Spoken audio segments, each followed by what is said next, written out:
and welcome back to another episode of HBO Max. Or are we the Max? No, we're saying HBO Max. Yes, we will be remaining HBO Max. We are. We won the war. We did. The war that HBO didn't know they were playing, we won. We outlasted. We outlasted. People didn't believe that we would outlast HBO Max. No, I don't think we believed we would outlast HBO Max. No. But we did, and we're here. In a couple years, we might have to change the name of the podcast simply because no one will understand the reference the name is making. True. They'll just be like, why is this show called HBO Max? How long will this reference last? Will we outlive the reference? We might. Perhaps. Stay with us and find out when we continue to do this podcast for the next decade. Just purely to outlast the reference. Out of spite. Yep. Hi, I'm Makenna. Joining me as always, Brandon. Hi, Brandon. How are you today? I'm doing just swell. That's good. That's all we can ask for. Indeed, yes. Yes. Truly. That's good. How are you feeling about the sports that are happening? The baseball, the hockey, the other basketball. The sports are going really, really well right now. There's playoff basketball, which is always fun. Mm-hmm. The baseball is being entertaining for the most part. That's good. I'm into it. I've been playing on MLB The Show. Oh, just okay. Enjoying the baseball. So yeah. How nice. How do you feel about the pitch clock in the baseball? I've been loving the pitch clock. Mm. Yeah, it just speeds up the game, makes everything go faster. I've been a fan of it. That's good. That's very good. Yeah, I've heard it's speeding up the game. It's been happening. Mm-hmm. Yeah. If nobody's scoring a run, a baseball game just is 2 hours flat now, which is what a baseball game that finishes 1-0 that needs to be a 2-hour game. It's in baseball time. It wears out its welcome after a while if nobody's doing anything. So it's I didn't realize how often it happened. It's like every day. Yeah, there is a lot of baseball. Because I was looking at the Phillies schedule and I was like, wow, this is the third day in a row that they're playing a game. Mm-hmm. And then I looked at the schedule. No, they just keep playing. They don't stop. Yeah, it's 168 games in a season, I think? Something like that. When do they practice? I mean, they baseball, they they don't practice the way that other sports practice, you know? Like they'll have gaps where there'll be 4 days where you don't have, and then they'll go over their stuff, but it's they practice before the game. They show up, they do batting practice, they do their warm-ups and stuff, and they go play. And they play. That's fun. It's like a big road trip. Yeah, because you're not really you're not learning plays or anything. Oh, that is true. Yeah. Baseball is a sport where they sort of just trust you, go out there and do your job. Go run, hit the ball and run. Yeah. That's what I know about baseball. The plays that they run, they run shifts based on where certain players like to hit the ball. Mm-hmm. They don't they have a card that they keep in their back pocket, and so when the guy comes up to bat, they look at the card and okay, I'm supposed to stand over here. I like when they do the hand signals. I don't know what they are, but it's for either stealing bases or calling pitches. Okay. They don't really do it for calling pitches anymore. Now they have these wrist communicators like Buzz Lightyear. That's amazing. Yeah. That's what I think of every time I see them pressing the buttons. So does it communicate to the pitcher? Is it kind of yeah, so because it used to be the catcher would do this, or hold up what pitch to do. Mm-hmm. And there was a cheating scandal a couple of years ago where one team got caught for it, but if you really look into it, it seemed like pretty much everybody was doing it, where they would have cameras set up to watch the catcher and then oh wow, pick up what pitches they were doing. So teams have stopped doing that, and now that they wear a wrist communicator where he's if he wants a fastball, he presses the fastball button and then buzzes on the pitcher's arm or whatever. Awesome. Was that The Astros. Mhm. Was it okay? Because I remember when they were in because they just won the World Series, yeah. Yeah. Because I remember hearing. Right? Oh yes. Oh yes. Because I remember Philly supporters were like, at least we didn't cheat or whatever. Da da da. And I never knew what exactly they did. So. Yeah, they were. I mean, the big thing was Clayton Kershaw. One of the best pitchers of all time, probably has a insane curveball that's like almost like impossible to hit for most of his career. When the curveball was coming, somebody in the Astros dugout would bang on a trash can.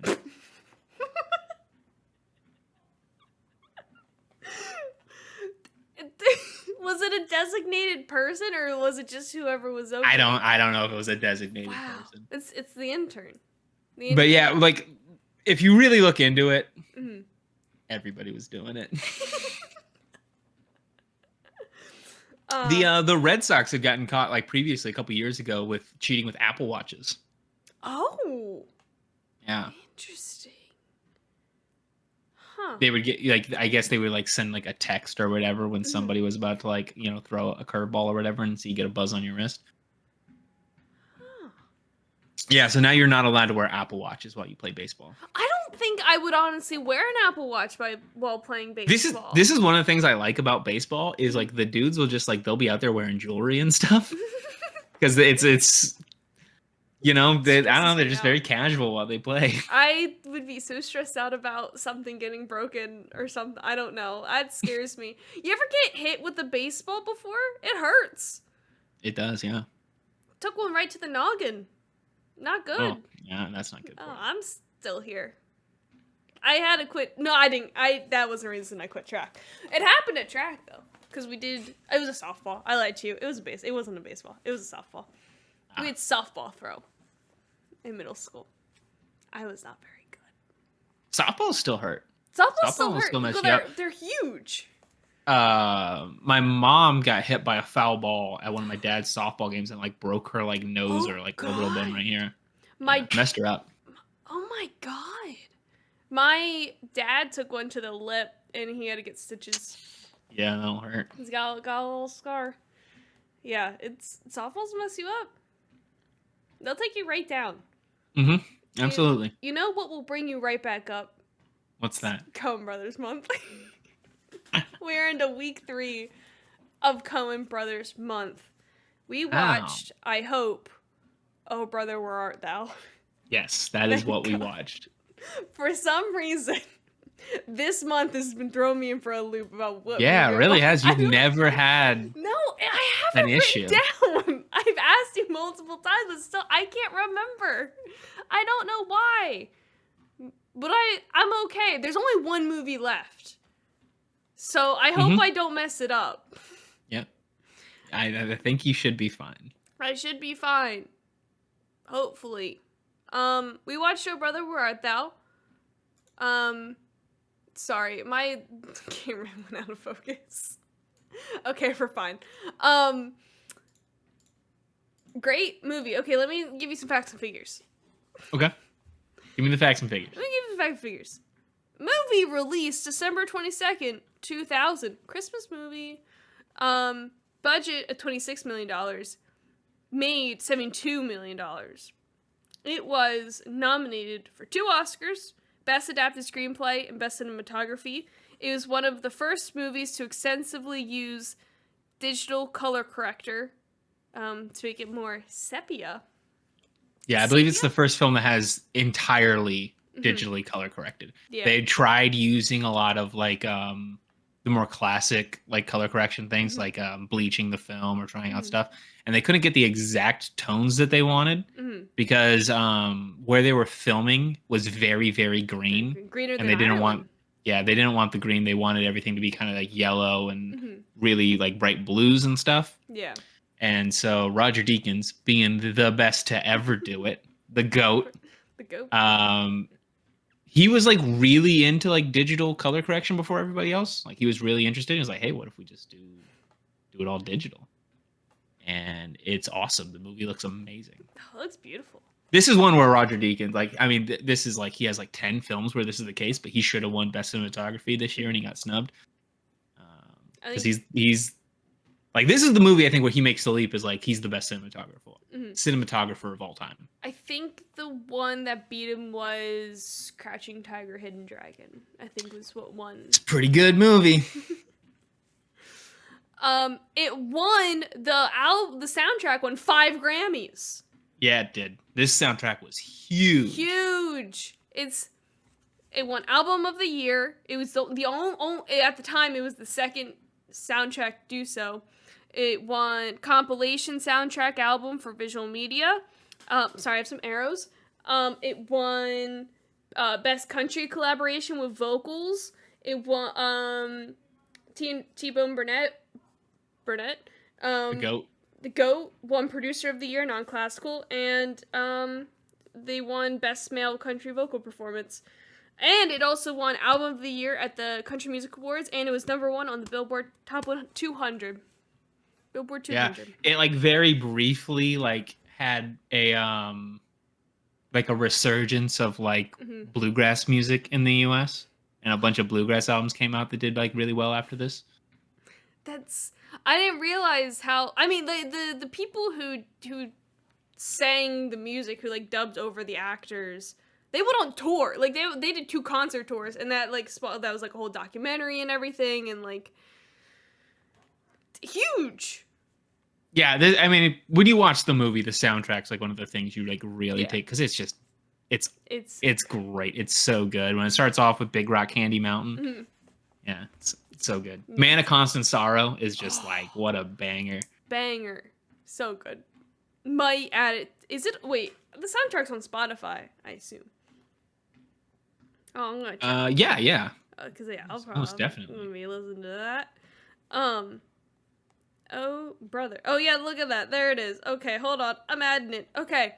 The Coen brothers only knew, or they, at the time, they only knew the Odyssey, through adaptations. They had never read it. The only person who had read it was, Tim Blake Nelson, because he was a classics major in college.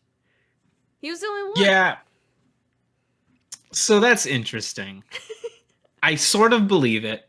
But okay, so this is the thing. We're not going to get too deep into this, but like if you really get deep into Coen Brothers movies, and like especially like when you try to get them to like talk about like interpretations of things or anything like that, they lie. They're just straight up, they just blatant liars. I do sort of believe that they might have not had read the Odyssey. They do hit all the highlights. Right. Like there's obviously like the Oracle at the beginning, the Lotus Eaters, the Cyclops, the Sirens. So maybe they didn't read it, but they sure did a good job of adapting it for people who hadn't read it. Did you have to read the Odyssey in school?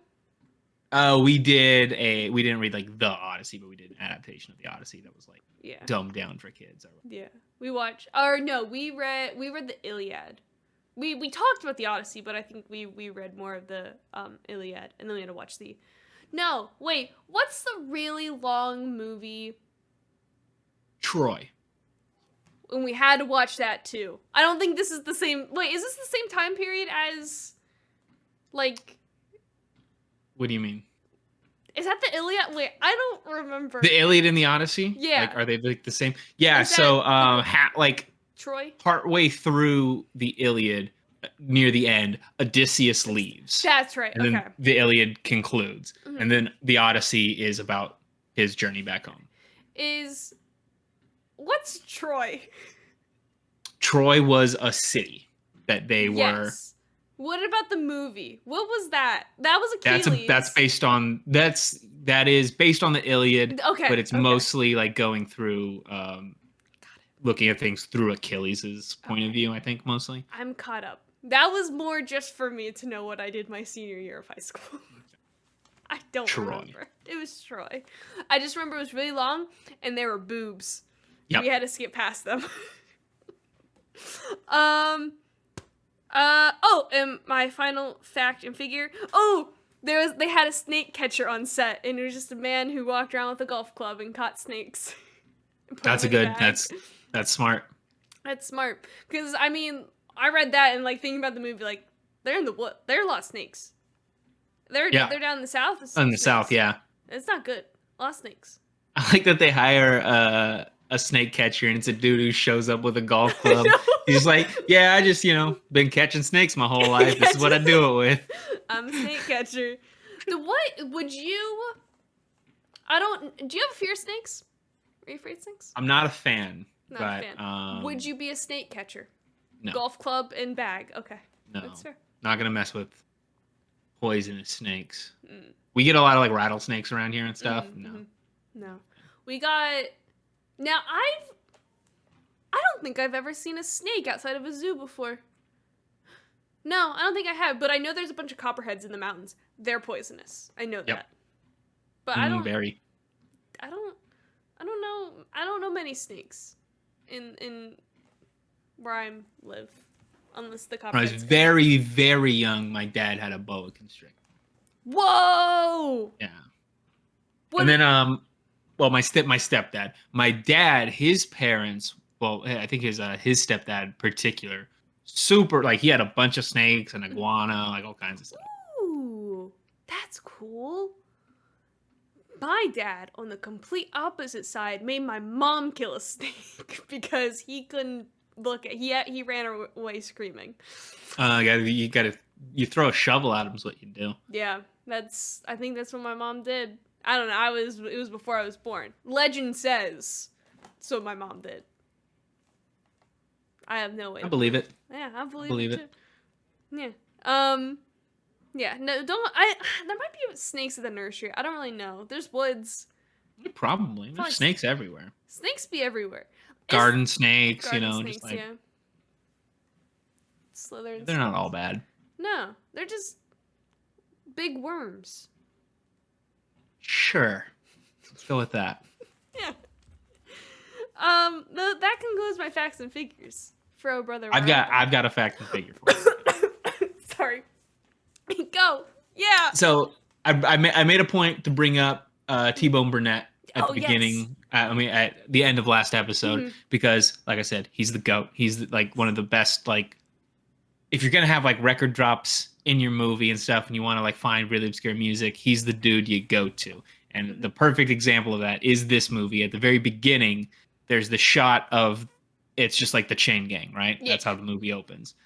That song is an actual recording of a chain gang from the time that this movie is set in. And not only is it an actual recording that T-Bone Burnett had, for this movie, T-Bone Burnett tracked down one of the prisoners who was in that chain gang and credited him for the song. I think he paid him $20,000. Oh my God. And so the song is credited as James Carter and the Prisoners. James Carter was the dude he was able to find. Wow. That's amazing. Like, does it say how he found him? Or I've never really read the story about how he found them, but I'm sure that's something that you can look up. Yeah. It's just a story that I know from the movie. That's fun. It's the opening. It sets the scene. Well, what are we about to do, you know? I have a question about, I guess it has to do with the opening scene. Okay. Why do prisoners, I'm not up to date with my prisoner activities. Why do they hit rocks? Because I remember there was a SpongeBob episode where they, I don't remember why, they were in jail and they hit rocks. I don't remember. I believe they're making gravel for the roads. Oh, okay. I think that's what it is. Because I think that's what they're doing in Cool Hand Luke. Oh. Interesting. It's a dope flick. It came up a couple times when I was looking at stuff for this movie.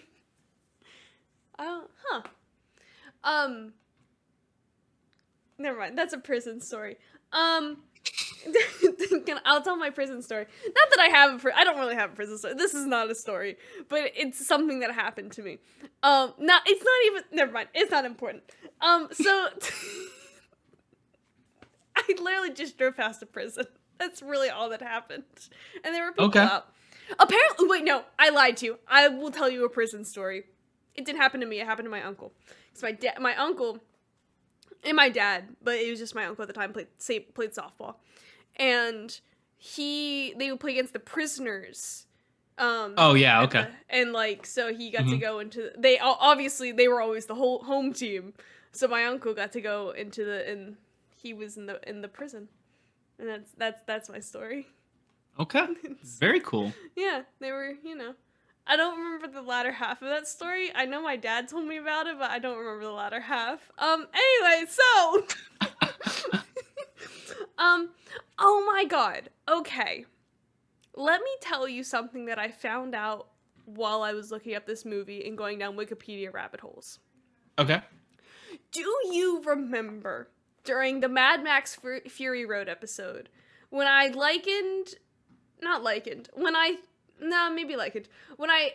said the antagonist character, I can't remember his name, was like, yes, he looked like the villain from Scooby-Doo. Guess what? Tim Blake Nelson is him. Really? Yeah. Huh, I didn't know that. Because I was looking at the filmography part on his Wikipedia page, and I was like, oh, he was in the second Scooby-Doo. That name looks familiar. So I Googled it, and lo and behold, he is evil masked figure. Still as spooky as I looked at him back in, July? He doesn't have a name in that movie? It's really weird, no. I haven't seen it. That's all that the Scooby-Doo movie Wikipedia page would tell me. I would have to rewatch it, but not a Tim Blake Nelson. He's amazing. He's so good. He did his own vocals in that the live performance that they do when they're at the town hall, yeah. Yeah, which is pretty cool. Yeah. He does the they're in the jailhouse now. Yeah, that's what it was. Yeah. Mm-hmm. He's really good. And like you go look at his filmography page on the Wikipedia, and it's just like he's one of the classic that guys. Mm-hmm. His name in Scooby-Doo 2 Monsters Unleashed is Dr. Jonathan Jacobo. Oh, okay. There you go. But like Holes? I didn't see Holes. I got thrown off by the Scooby-Doo thing. I didn't. Who's he in Holes? Dr. Pendansky. Oh, I don't remember who that is. I haven't seen Holes since 5th grade. He's not Shia LaBeouf. He is not Shia LaBeouf. Is he? Oh, okay. I do recognize this dude. He has sunscreen on his nose. I remember him. Okay. Yeah. Huh. Yeah, wait, who's he? Who's this? He's in Marvel. Yeah, he's the doctor they go see in the first with the Hulk. I didn't see Hulk. But okay. That makes okay. Whenever I watch Hulk. Yeah, now you'll know. Eventually, I'll know. He was in Oh Brother, Where Art Thou? Wow, yeah, he's been in a lot of stuff. Yeah, he's a classic of that guy. Classic that guy. Yeah, because I thought I had recognized. Wait, Hoot was made into a movie? He was in Hoot? Yeah. I realized. Hoot. I didn't realize. It's a Nickelodeon movie. Oh. Interesting. Because he missed the author, man. He wrote something else too. Because we had to read that also in 5th grade. Bray Larson was in it? Holy moly. Yeah. Logan Lerman. Percy Jackson. Yep. Wow. It's a big movie. Big movie. Well, I don't know. What did it... No, it didn't do well in the box office. Oh. But it was supposed to be like a big movie. It was supposed to be like a Holes, you know? Yeah. Huh. Oh, yeah, it did not do very well. Neil Flynn, he's the janitor in Scrubs. Wow, Mm-hmm. Clark Gregg's in this. There's a lot of people. Jimmy Buffett's in this movie. That's. They should have made more. They're weird. Do you? Is there a Margaritaville movie? Probably not. Oh. They should make one. I'm surprised. Jimmy Buffett. Is Jimmy Buffett a good dude? Has he done anything bad? I have no idea. That I should not aspire to be Jimmy Buffett? I don't know. He does. He looks shady, I'll tell you. I know, that's why I'm scared. Because it's like he just has like all of these resorts everywhere. They sponsor Wheel of Fortune. They build people beach houses. Yeah, he's got the Margaritaville restaurants and stuff. Like, he's got stuff going on. I never heard anything bad about him. But if you told me, like, oh, Jimmy Buffett did something fucked up, I'd be like, yeah, that makes sense. It wouldn't be surprising. Before that happens, do you think we can get the Margaritaville entity to sponsor HBO Max? Sure, probably. We should do an episode from Margaritaville. I'd be down to do that. I've been to a Margaritaville before. I have not. I just know they have big flip-flops on Wheel of Fortune. Those are the set pieces. Is it nice? Is Margaritaville nice? I don't know. It was in an airport, so however nice a restaurant can be in a Mexican airport, I didn't know there was. This dude's doing everything. His business ventures go everywhere. Record labels. Yeah, he's a smart dude to like be like, you know what? I have a brief period of success here making genuinely like shitty music. What should I invest this popularity into? An Applebee's style restaurant. I mean, he was in that Alan Jackson song, 5 O'Clock Somewhere. Mm-hmm. What would Jimmy Buffett do? I'll tell you, Alan. And then he goes, sings the chorus. Good song. Let me tell you what. I was singing that since a young age. 5 O'Clock Somewhere, Indeed. Holes. That's right. I was looking at Tim Blake Nelson. Yeah, dude's in a lot of stuff. Yeah, he was in the Jesus bunch. Rolls. Okay. I in the week between last episode and this episode, I had already forgot what the Jesus Rolls was, and I was like, why is this movie purple on Wikipedia? It's like, oh, that's right. It's that movie. The weird movie that Joe Turturro tried to make. Which he's great in this. He turns into a toad. He's amazing in this movie. Everybody is amazing. Not a good. single person in this movie is not bringing it. Oh, it has been brought. It's Holly Hunter figured out that she's in The Incredibles. Yep, she's Mrs. Incredible. She's Mrs. Big Holly Hunter fan. She's great. I would like to watch more of her stuff. Is she's a returning Coen Brothers alum. I was just gonna ask if she's. Yeah, she was in Raising Arizona. How many Coen Brothers movies are there? Because there are more than I thought. Quite a few. Okay. So let's see. Let's just run through all of them here real quick. So, Blood Simple, Raising Arizona, Miller's Crossing, Barton Fink, Hudsucker Proxy, Fargo, Big Lebowski, Oh Brother Where Art Thou, The Man Who Wasn't There.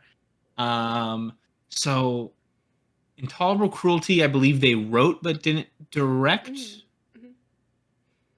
No, okay. They did direct this. They co-wrote it with they rewrote somebody else's script. So yeah, we'll do Intolerable Cruelty, The Lady Killers, No Country for Old Men, Burn After Reading, A Serious Man, True Grit, Inside Llewyn Davis, Hail Caesar, The Ballad of Buster Scruggs. That's the Coen brothers. So wow. 1, 2, what was that? 3, 25, 8? Or 18. 18. Oh, 18. What's are they still one of them Ethan is essentially he retired And so Joel is still making movies. He just made The Tragedy of Macbeth. He Oh, okay. has a movie about Jerry Lee Lewis coming out soon. Oh, wow. Did he do that because he died, or was he working on that beforehand? I believe he was working on it before, because it's about like the if you didn't know, Jerry Lee Lewis was a wild dude. Oh, yes. Yeah. Yeah. So, yeah, I think he was just making it because. Oh no, it looks like it's like a documentary movie. It looks like this has already come out. Okay. Oh, interesting. So when was the last Coen Brothers movie released? It was The Ballad of Buster Scruggs. It was released in 2018 for Netflix. For Netflix? Was it? Did you see it? It's a weird movie. As Coen Brothers films often are. I did see it. It's a series of Western vignettes. Oh, okay. Yeah, it starts with the titular Ballad of Buster Scruggs, which is Tim Blake Nelson, and it's a musical. Ooh. And then it does a couple others. I think the kid who played Dudley Dursley's in it, maybe. Oh, Harry Oh, okay. Wait. Yeah, Harry Melling. Yeah, he's in it. I don't know if you've seen the famous GIF of James Franco being hung, and he says "first time." Oh, yeah. Yeah, that's from the Ballad of Buster Scruggs. Okay, I'm familiar now. Yeah, it's some of the vignettes are better than others. Mm-hmm. It's fine. Okay. You know, it's still the Coen brothers, right. So you know, like you're watching it and it's like, oh yeah, it's a beautiful movie that's shot perfectly and all that stuff. Mm-hmm. But like, I don't know, there's a bunch of them in the middle, like really like bummers. Oh no. So yeah. I read an article on back in 2015 they did like a 15th anniversary screening of Oh Brother Where Art Thou, and they talk about how like what's the cinematographer's name again? Roger Deakins. Yeah, he was saying, like, someone asked them, like, what is it like working, like, what is it like being on set or whatever, and Roger Deakins was like, well, it's already storyboarded, everything's like perfectly shot, they don't divert from the script very much, so like the Coen brothers are just sitting there, like they already know. Roger Deakins' job is to make it look beautiful. Yeah, it was. And he fucking nails it. Yeah, he does. He's so good. I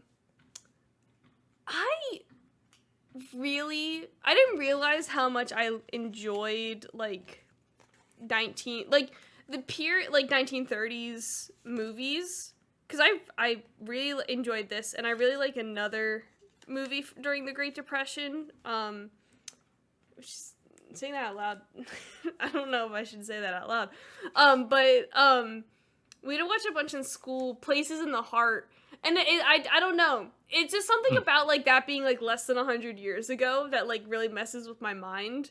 It's like, yeah, this, like, my great grandma was alive during this. Yeah, my great grandma has like she told me stories about like living through the Great Depression. Yeah. Like it was like very way closer than you might think. Like that, just that pure, like between World War I and the end of World War II, like that like what 30 years, insane that happened.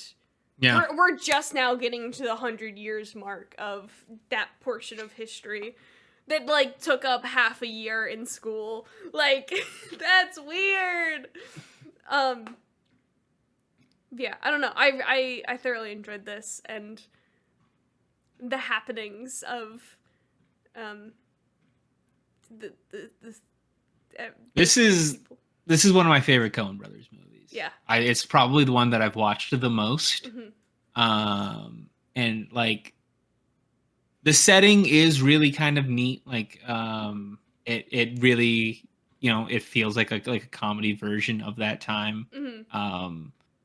All like we already mentioned the acting performance, but like George Clooney is just like on another level in this movie, which is like he's so fucking good in this movie. I love George Clooney. Like he's just so charming. Yeah, and this is him like very much like I don't think he had done a lot of like like pure comedy at this point in his career. Yeah. I think he just like started off his career doing some comedy, but like he'd been a very serious actor for a while. So him just doing just like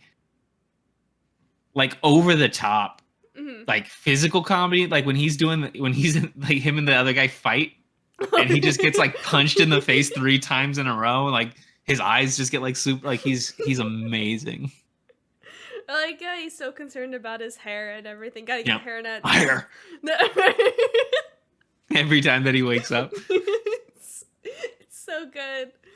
I don't know. I just want to circle back around to the toad. Them thinking that Pete is a toad, and it's just like, yeah, he's a toad, and then John Goodman squishes him. Like, oh my god, he's dead. Like, I'm not sure that's Pete. Of course it's Pete. Look at him. He's just kept in a little box. Like, I love when they're like, because like, you know, they get split up and then they meet back up, and he's well, no, they never did turn me into a toad. Like, John Turturro's delivery of his lines in this movie is just so good.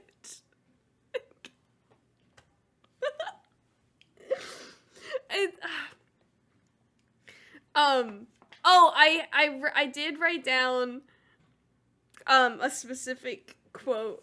It's when they shoot the cow. I didn't write down who said it. It might be Pete. And he's just like, "Oh, George, not the livestock." It's Is it? Delmar. That's okay. Yeah. 50-50 shot. But it's just like, that's like, it's just. This is a movie that, like, while I'm watching it, I can just like rattle off all the lines. I'm gonna find some of my favorite ones from this. You tell me some of yours. Oh my god! It's just no. Okay, now I only wrote down the one, but I don't know. It's all the toad stuff. Just whenever they don't realize it's the toad, it's like all they left is his heart. It's like, that's a really clever. Because the first time you see it, you're like, "What the fuck is that?" Yeah, no, I was what scared. is happening? I had to hide. I was scared that it was gonna jump out. It was like, I don't know what it was gonna be. It scared me. It's brilliant. Perfectly written. Yeah, this is one of my favorite lines. I'm gonna have a hard time saying it because it's very. I have no idea how Clooney gets it out so cleanly, but believe me, Delmar, woman is the most fiendish instrument of torture ever devised to bedevil the days of man. It's, George Clooney with the woman was. Wait, was there? Never mind. I'm on the wrong Wikipedia page. I'm like, 2008. This is not right. Let me see here. I can't find the quotes page. But yeah, no, it's... I watched half of this on the train ride back to Philadelphia, and of course I was sitting in the quiet car, and so I couldn't laugh, or else they would think, for one, I was insane because I was sitting by myself, and I was in the quiet car. I didn't want to get dirty looks, but it was very hard. And of course, when I was in the train was like the KKK scene, and I'm like, don't look at my screen, don't look. But I didn't realize it was happening until it was happening, and I was like, oh no, I guess, I mean, yeah, it's 1930s South. You kind of can't have a movie without it from that time period. Yeah.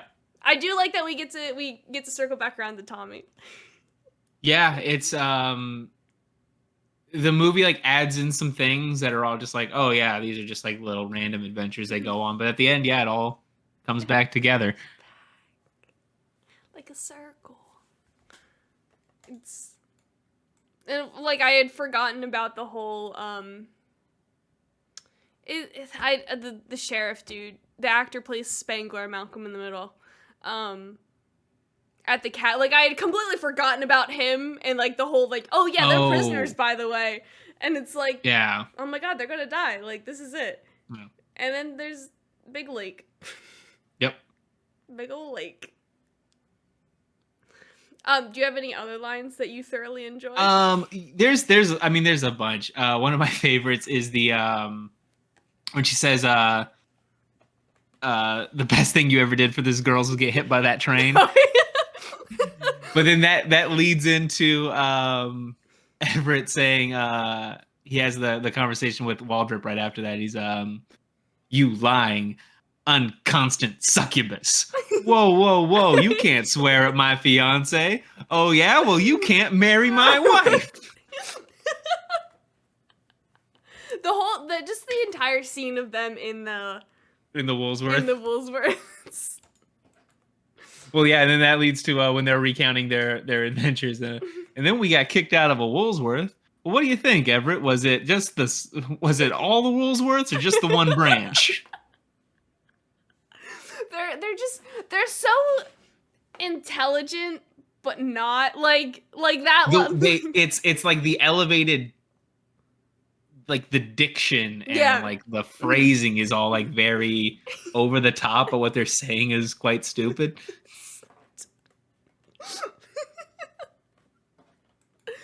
I like when the kid comes through the barn in the beginning, when it I wasn't expecting the child. I was like, why is this random car coming amok? And then it's like the kid's saving the day. I thought the kid was gonna come on the adventure with us, but no, he didn't. But it's okay. I love that shot of just like following the car, smashing through the thing, and then the camera spinning around to reveal who's in it. Like it's so. It's like you see the well books first, and then it's like. Yeah.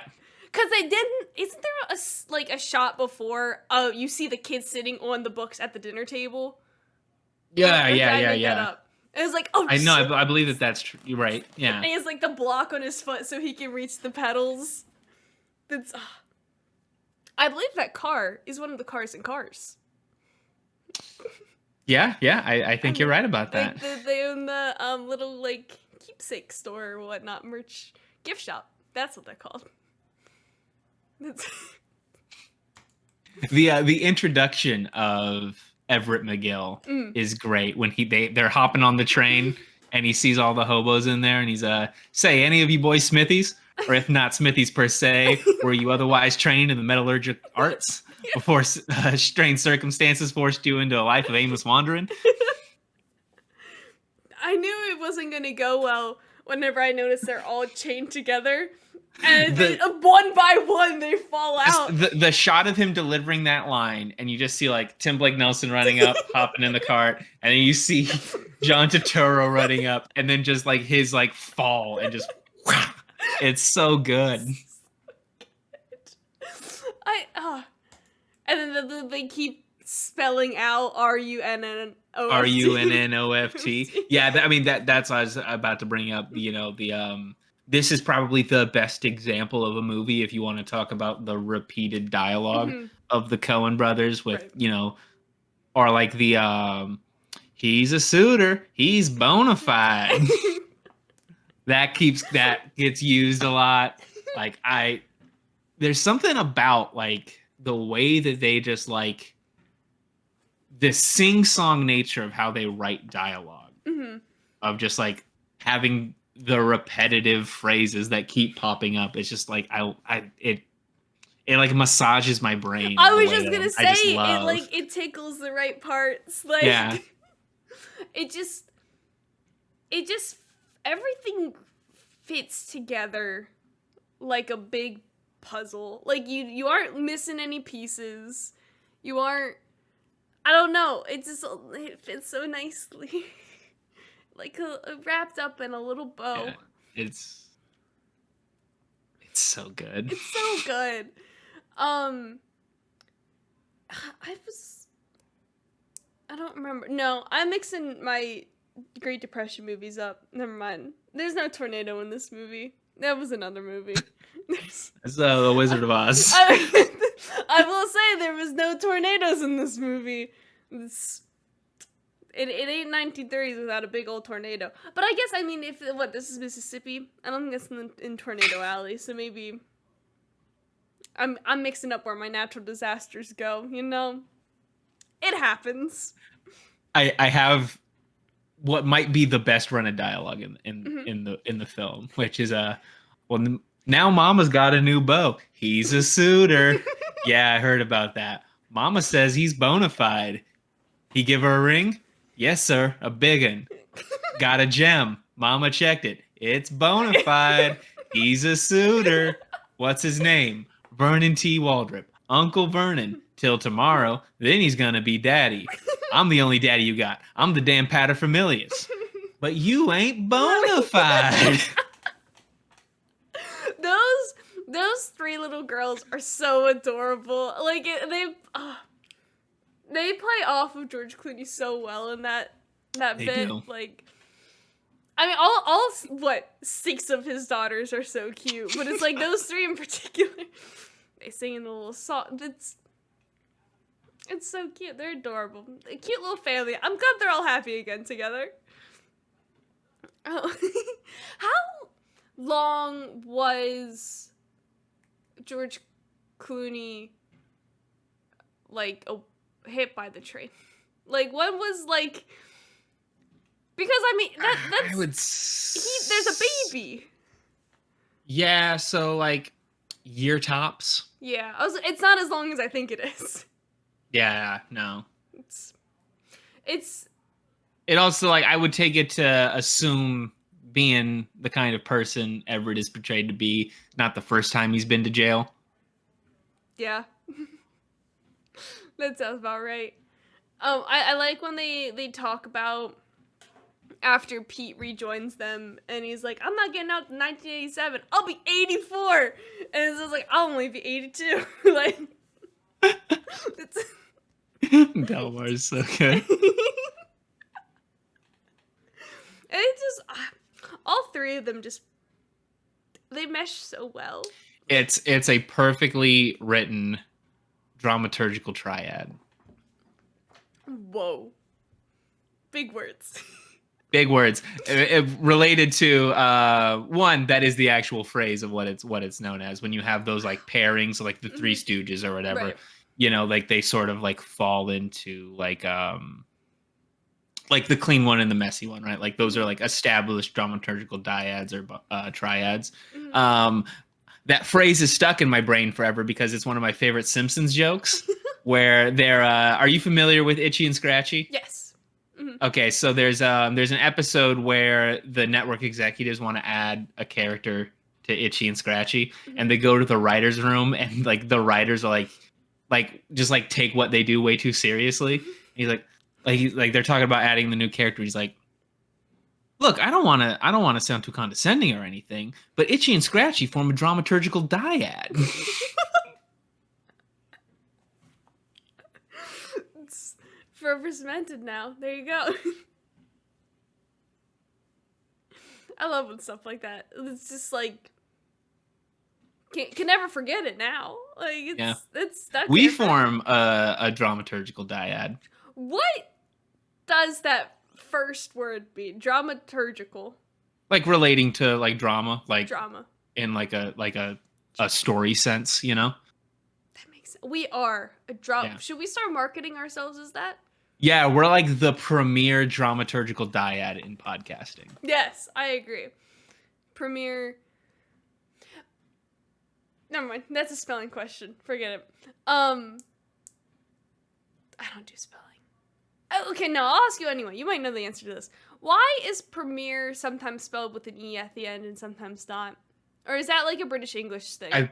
I believe it's 2 different words, right? There's the premiere that's like the premiere of a thing, like the first time you see it, and then there's premiere as in like the best. I think it's 2 different words. Let's find out. Let's find out. I'm not very spelling. I know grammar, but spelling is not. Spelling and definitions are not my strong suit. Yeah, so PREMIERE,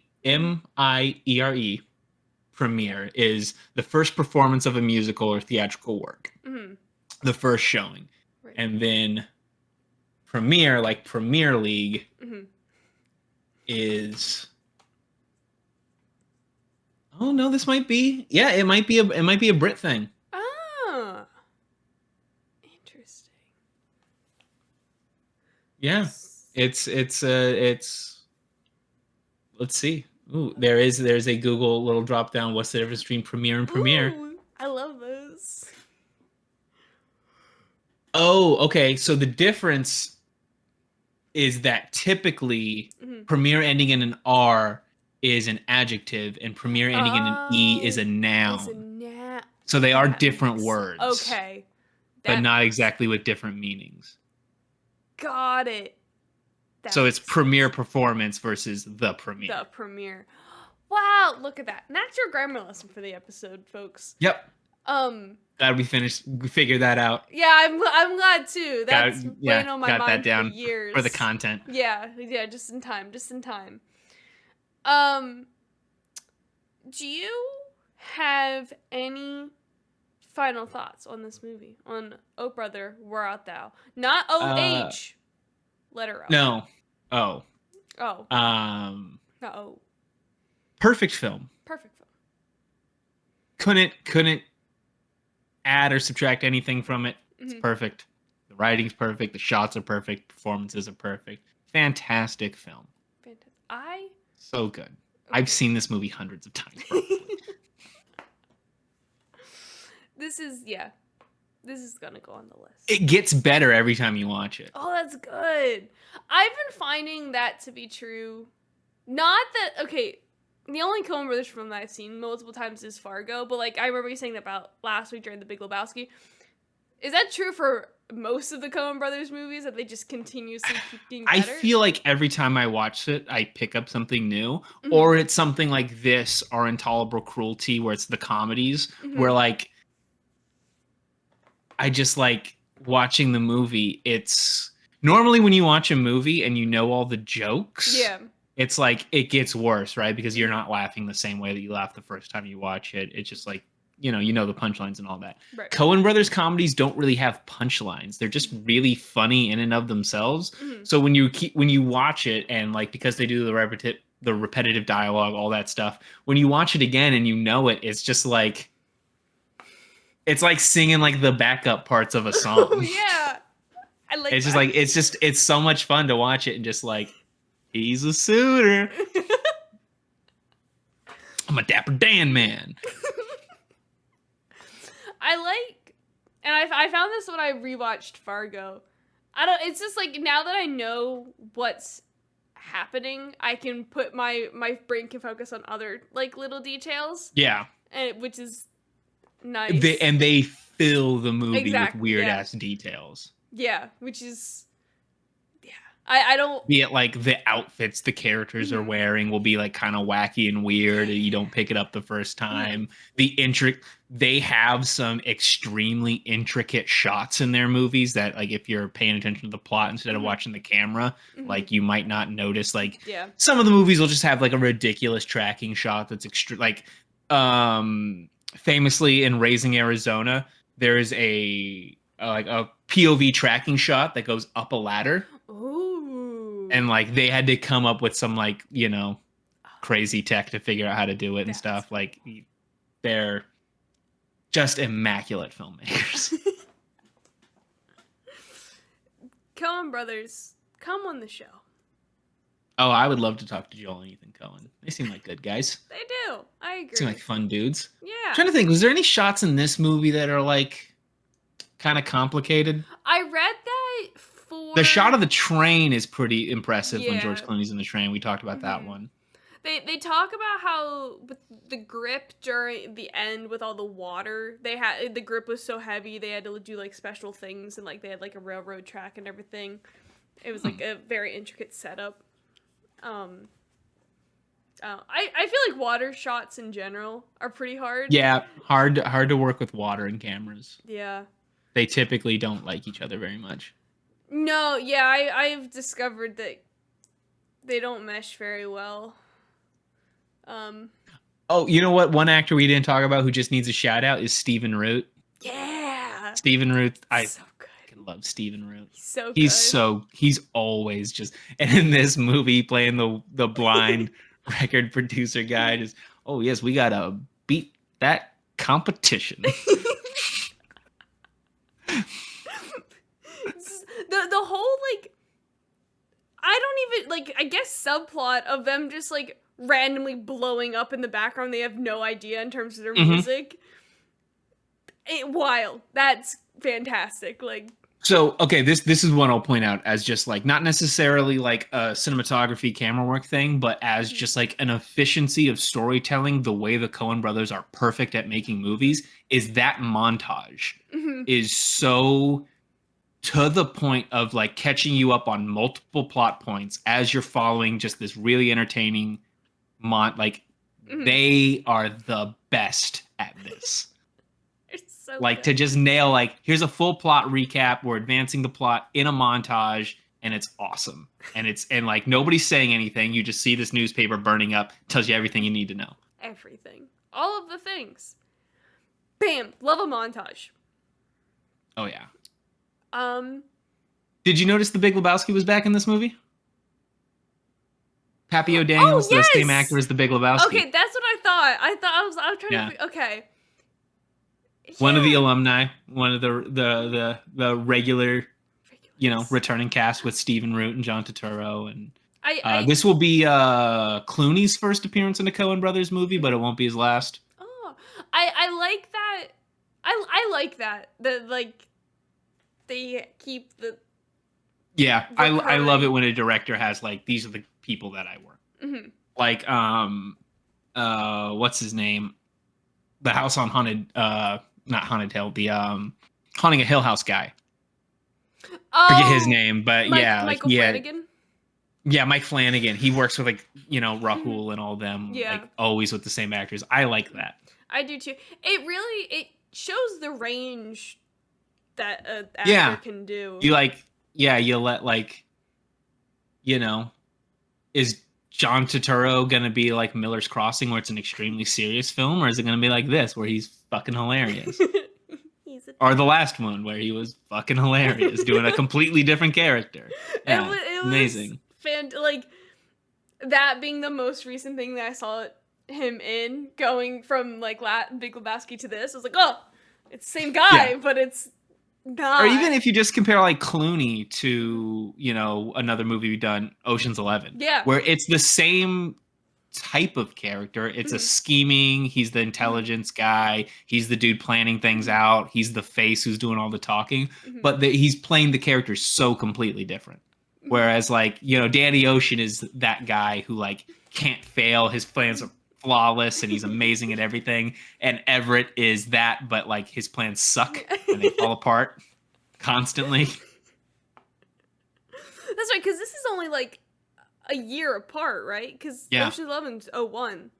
Wow. Yeah. What? George Clooney, he should come on the podcast too. Oh, God, I love George Clooney. I love George Clooney, and he's damn. We're in a tight spot. Just the entire time throughout that scene, you just like him just like running around in the background. Just every now and then, you're just like, damn, we're in a tight spot. It's so good. Brandon, books. Yeah, I don't know. There's a bunch of books set during the Great Depression, right? Mm-hmm. Of Mice and Men is one, I think. Mice and Men, yeah. Grapes of Wrath. John Steinbeck. Actually, what's probably a really good thing to pair with this? Mm-hmm. And I'm not going to say The Odyssey, because I'm not going to make you listen to an audiobook of The Odyssey. That would suck. I bet this pairs really well with like a Mark Twain. Ooh, yeah. Yeah, and so like I frankly love the way Mark Twain writes, and it's it's got the same kind of like country bumpkin comedy that in some of his books. So go if you want to read some Mark Twain, who's one of the great American writers. Audible.com/trial/HBO Max. Get 1 month free trial of Audible, which will get you one free audiobook that you get to keep whether you renew it or not. That's audible.com/trial/HBO Max. MAKS. That's us. You can get the complete novels of Mark Twain, 58 and a half hours. Damn! You can get some A Connecticut Yankee in King Arthur's Court. Ooh, you can get some Adventures of Tom Sawyer and Huckleberry Finn. What else he got? He's got other stuff. He's got Mysterious Stranger. Life on the Mississippi. The Innocents Abroad. That is not by Mark Twain. Who is Mark Twain? Written in 2009 is not by Mark Twain. The Gilded Age. The Gilded Age. Big book. Yeah. Yeah. Just go get them books. He's a funny dude. Oh, there's an Elijah Wood. Adventures of Huckleberry Finn. Narrated by Elijah Wood. Oh. He played Huck Finn in a movie once. Oh, that's cool. Yeah, that's neat. Do that. We love Elijah Wood. We do love Elijah Wood. Oh, Mark Twain, he died in 1910. That's crazy. I was just noticing the years that those books came out. Yeah. I didn't realize. Crazy. We're learning a lot of things today in this episode. Yeah. Brandon, where can people find you on the internet if they want to find you? They can find me pretty much everywhere on the internet at Jose Ruckus on Twitter, on TikTok, on Twitch. I'm at Jose Ruckus. Yeah. You can follow the show on Twitter at HBO Max, HBO Maks. You can find us on the podcast streaming platforms. Rate us 5 stars there, please, if you want. That'd be great. Find us on the youtube.com/at HBO Max. Like, comment, subscribe, hit the little bell. That'd be delightful. We got big stuff this week, April 20th, Thursday. Just a couple days away. It's happening. Year 3 of HBO Max. Thursday. Phase 3 of HBO Max. What's in store? Nobody knows. Prepared. We don't know. We don't know. We don't know. You tell us. You tell us what you want HBO Max to be. Brandon, what should people comment this week? Which of the 3 main characters in this movie, between Delmar, Everett, and Pete, which one's your favorite? Which one's your favorite? Probably Everett. Yeah. I enjoy Everett quite a bit. When John Goodman starts hitting Delmar with the branch, and it cuts to Everett eating the corn, he's like, I don't get it, Big Dan. So good. I think I like Delmar. I think he's my favorite. Yeah. He's great too. He's great too. And Pete. Shout out to Pete.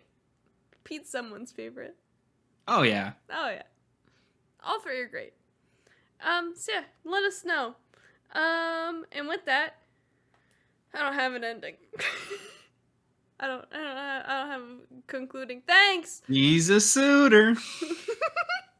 He's bona fide.